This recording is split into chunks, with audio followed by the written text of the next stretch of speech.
Hello', welcome back to my YouTube channel. আজি local মাংসৰ ভিডিঅ'টো লৈ ষ্টাৰ্ট কৰিব লৈছোঁ। কাটি থোৱা এয়া আলু পিঁয়াজ, তাৰপিছত কেৰাহী গৰম হ'ব দিলোঁ। কেৰাহী গৰম হোৱাৰ পাছত তেলখিনি দি দিলোঁ। দি দিয়াৰ পাছত তেল গৰম হোৱাৰ পাছত ধোঁৱাই ওলাই গৈছে। তাৰপিছত কালাৰৰ কাৰণে চেনিখিনি অলপ দি দিছোঁ। তাৰপিছত এয়া আলুখিনি দি দিলোঁ। আলুখিনি অকণমান লৰাই কিনে 2 মিনিটমান লৰাই কাটি থোৱা পিঁয়াজখিনি দি দিলোঁ।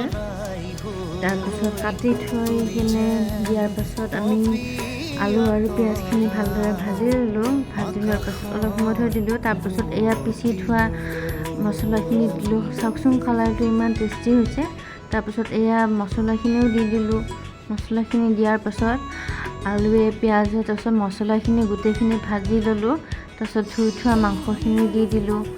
মাংসখিনি দিয়াৰ পাছত 5 মিনিটমান ভাজিব লাগিব বাৰু। ভজাৰ পাছত তেতিয়া কালাৰটো ওলাব। তাৰপিছত নিমখ দিলোঁ, হালধি দিলোঁ, জিৰা গুড়ি, ধনিয়া গুড়ি। তাৰপিছত অলপ সময় ভাজি কেনে থৈ দিব লাগিব, কাৰণ তেতিয়াহে কালাৰটো উঠিব ন।